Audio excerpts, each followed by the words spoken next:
Assalamualaikum warahmatullahi wabarakatuh. Alhamdulillah rabbil alamin wassalatu wassalamu ala sayyidina Muhammad wa ala alihi wa sahbihi ajmain. Amma ba'd. Hari ini timbul isu tentang halal tidak, sahkah sembelihan orang bukan Islam di kalangan orang Kristian dan Yahudi, halal atau tidak. Isunya ialah bolehkah orang Islam memakan daging binatang yang disembelih oleh orang Kristian atau orang Yahudi, dan siapakah yang dikatakan ahli kitab itu di kalangan orang Nasrani, di kalangan orang Kristian.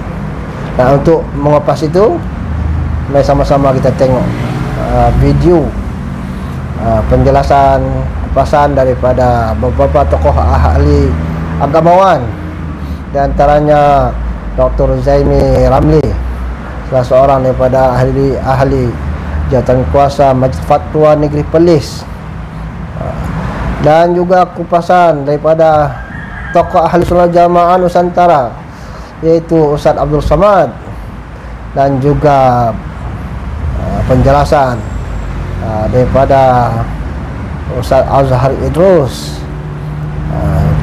Jadi mudah-mudahan dengan penjelasan daripada tokoh-tokoh ini kita dapat jawapan yang tepat, ya. Jadi sama-sama kita tengok ulasan penjelasan daripada tokoh agamawan. Kita tengok.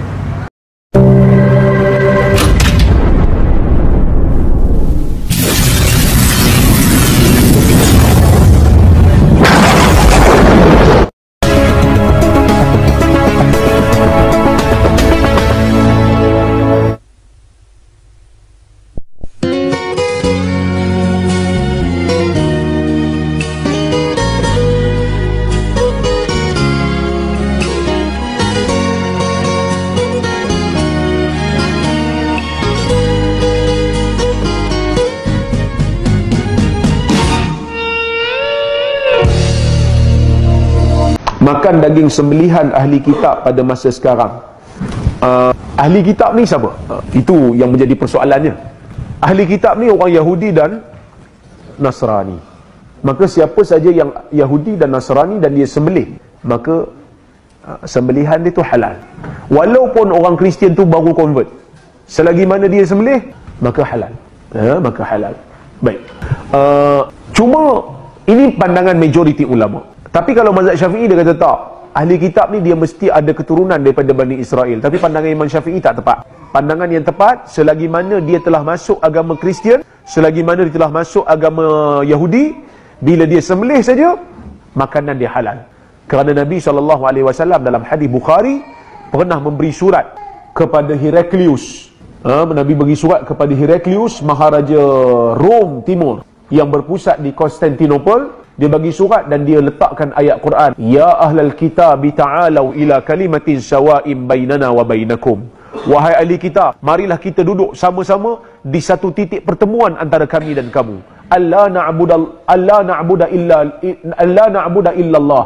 Kita tidak sembah melainkan hanyalah Allah, wala nusyrika bihi syai'a, dan kita tidak melakukan syirik kepada Allah. Nampak? Jadi dia tu Heraklius tu dia bukan orang Yahudi, dia orang Eropah, bangsa kulit kuning, Bani al-Asfar.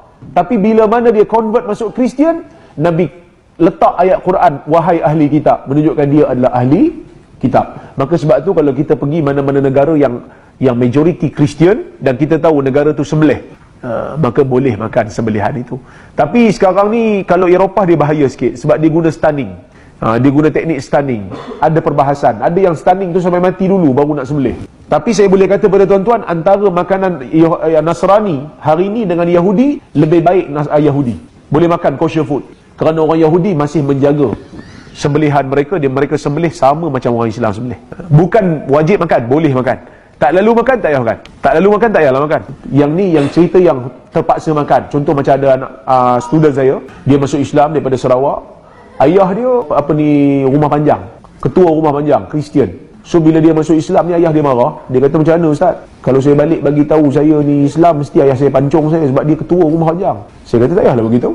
Kalau solat rasa bahaya, jamak je lah. Tak payah pasar, jamak. Jamak 4-4 bila masa ada kemampuan, ada kelapangan.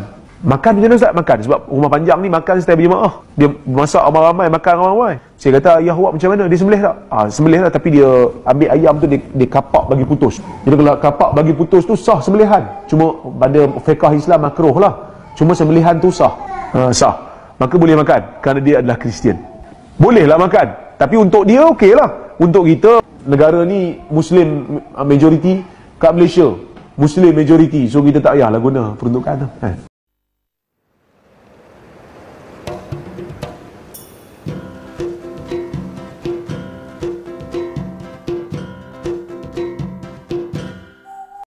Apakah hewan dipotong oleh orang Yahudi dan Nasrani dengan membaca Bismillah? Apakah dagingnya itu halal dimakan? Mazhab Syafi'i tidak.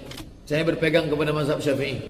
Yang ada sekarang orang Kristen, orang Yahudi, dipotongnya kambing, dipotongnya ayam, tak boleh dimakan. Kenapa? Karena dia sudah mempersekutukan Allah. Laqad kafara alladzina qalu innallaha huwal masih ibnu Maryam. Kafirlah orang yang mengatakan Yesus Al-Masih adalah Tuhan. Laqad kafara alladzina qalu innallaha salisu salasa. Kafirlah orang yang mengatakan Tuhan itu 3 dalam 1, 1 dalam 3. Mazhab Syafi'i tak boleh motong, tak boleh makan sembelihan. Hanafi, Maliki, Hambali, Hanafi, Maliki, Hambali boleh memakan sembelihan Yahudi dan Nasrani. Karena walaupun mereka itu mempersekutukan Allah, tapi masih ada 3 titik persamaan. Percaya sama-sama Allah, walaupun Allah dia dengan Allah kita beda. Sama-sama percaya ada Nabi, sama-sama percaya ada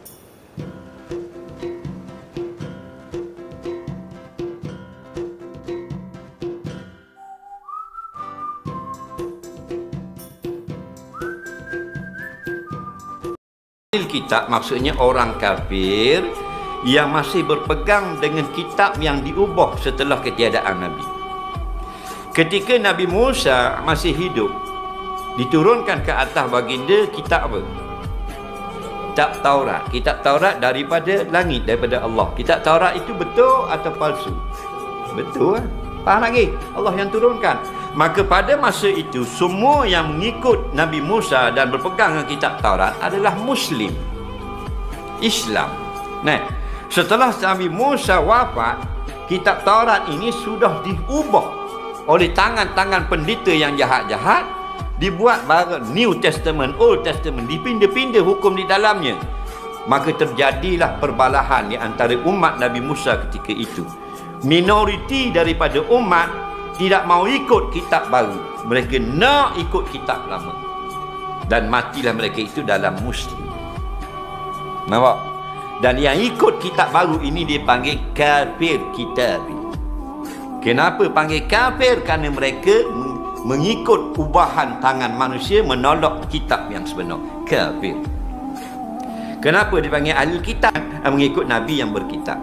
Ada kitab daripada langit. Ketika Nabi Isa dapat kitab Injil, umat Nabi Isa yang ikut semuanya adalah Muslim.